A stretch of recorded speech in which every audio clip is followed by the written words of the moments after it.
So I got a call from a good friend, Ed. Ed's the guy that does a lot of hauling for us. He's got the great big Super 16 dump truck that you guys probably see in a lot of our videos. If we're hauling material, we're typically working with Ed. Ed's great to work with. He's got a lot of experience, and with his dump truck, he hauls a lot of material. So Ed had called and had a problem, had an issue, and here we are in the middle of January, and it's been a pretty mild winter so far. We've only had one really big storm, but the snow didn't stick around very long.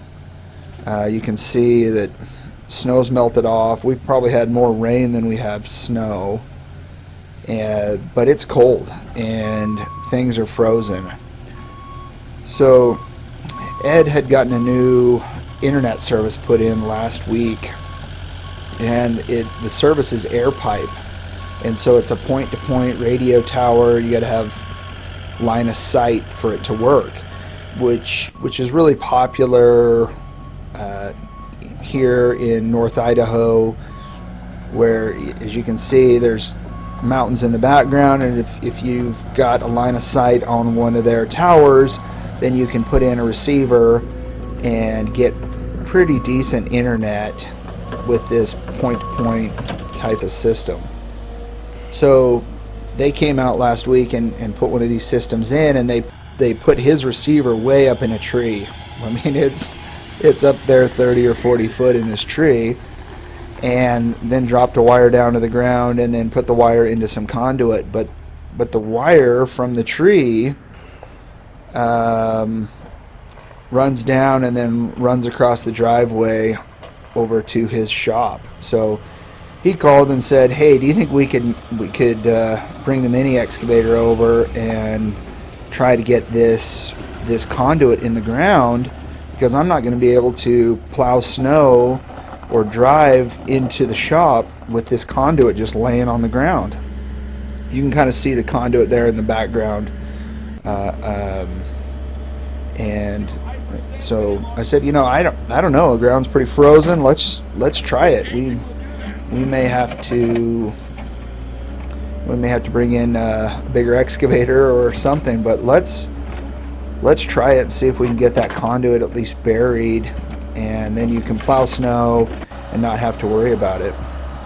It's a little 1-inch that gray schedule. I think it's a schedule 40 PVC, and all it's got in it is kind of a heavy duty Cat 5 or something. That the wire that's in it isn't very big. You certainly wouldn't want to direct bury the wire.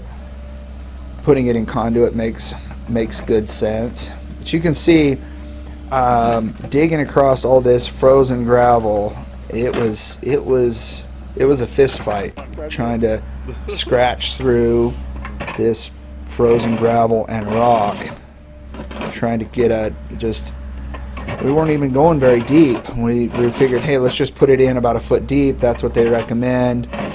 And so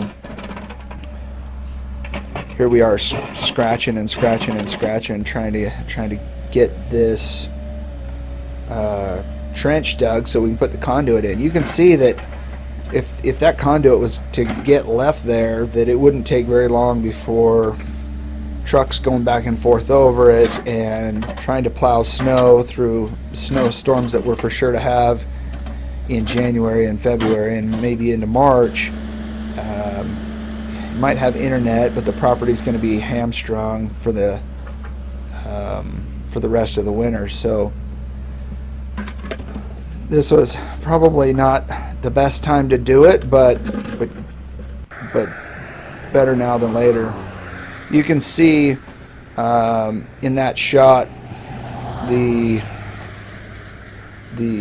tree was off to the left, and there's just a little white dish there that this pipe and cable run to, and then it goes up the tree. I should ask Ed what kind of internet he's getting out. You know, I wonder what his speeds are with this air pipe service. It's probably fairly decent, but it's also probably better than satellite, or certainly better than not having anything at all.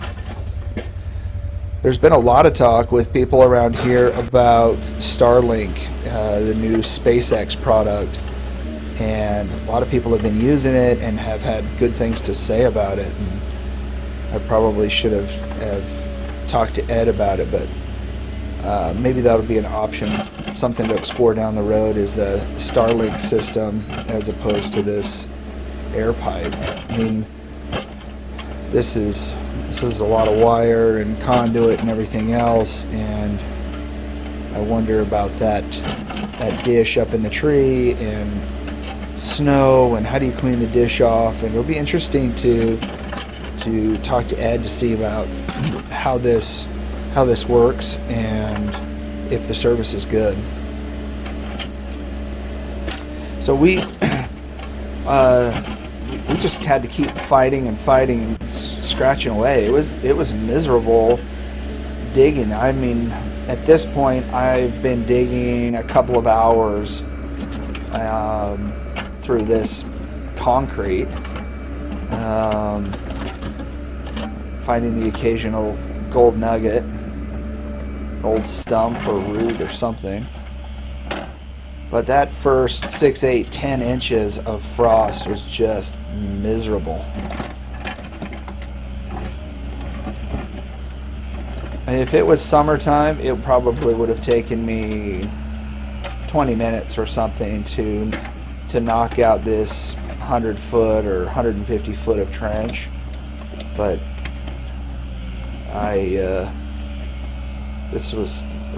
it was a tough one. But the other issue that we started to run into is once we got through the frost in the driveway, we got into softer stuff. This more topsoil dirt we got into was really easy digging. It had the snow on top of it, and the snow had been insulating the ground, and it wasn't frozen. But there was a lot of water in it. I was blown away at how much water was just below the surface. You can see there, kind of the bottom of the screen, that we've got this groundwater or whatever that is that seems to be filling up the trench, which didn't help things. One of the issues that we've got here is we've got this trench dug, but now we've got all of this material with rocks and sticks and garbage, and the idea of pushing this material back in on top of that conduit might be worse than driving over it. So we decided to look around and see if we could scrounge up some soft material, create a bit of a borrow pit where we could get some soft material to put back into the trench. So I'm swapping out the bucket here. This new Cat 306 is so slick. You can swap buckets in just seconds, and so I took off the tooth bucket and I put on the big bucket, the grading bucket, and I'm over here scratching off some snow and ice and looking for just some cleaner material that doesn't have rocks and stuff in it that we can kind of bed that conduit with. But it's a real problem in that with the water and everything else. I'm really concerned that the conduit might get some rock or something placed on top of it, and then as trucks pack it in or whatever, that conduit's going to get cracked or broken or whatever.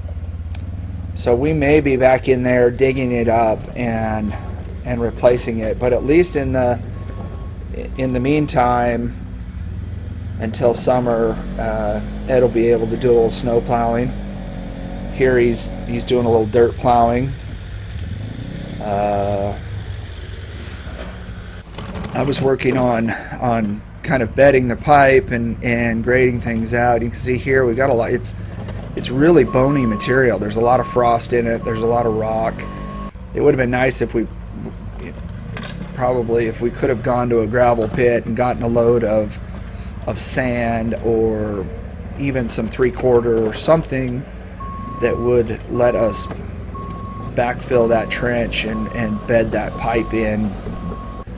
It would be better than this frosty, rocky stuff that we've got to put back in. But the material I got out of the borrow pit there behind me was really good, and the guys went through and shoveled it in and tamped it in, and I think it's going to be all right. But we'll see as time goes by and start driving on it.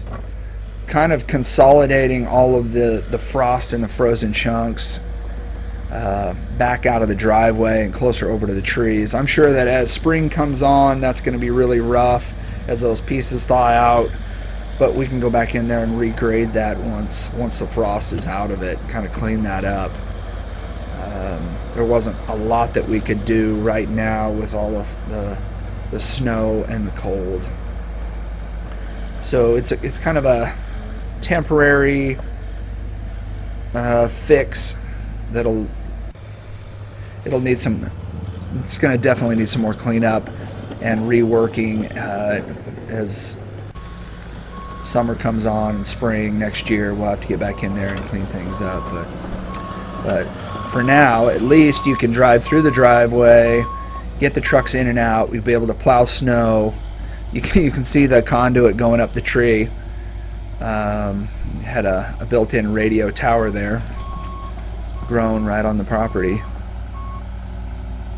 So this is this little project took us about maybe 3 hours or maybe 4, something like that, from start to finish. By the time we got loaded up, got over there, got things dug, and we were able to get it cleaned up somewhat. It's not real great, but get her cleaned up and backfilled, and then get ourselves loaded back up on the trailer and turned around and headed back to the property so that we could get over to the next project. So this is kind of a fun video. The idea was to shoot footage of the project and being there, and then bring it all back and put it together and try a voiceover. So this is kind of the first voiceover that I've tried.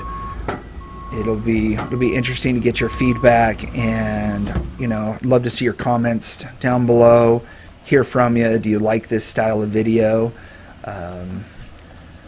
So appreciate you watching, and love to see your comments, and we'll catch you on the next video.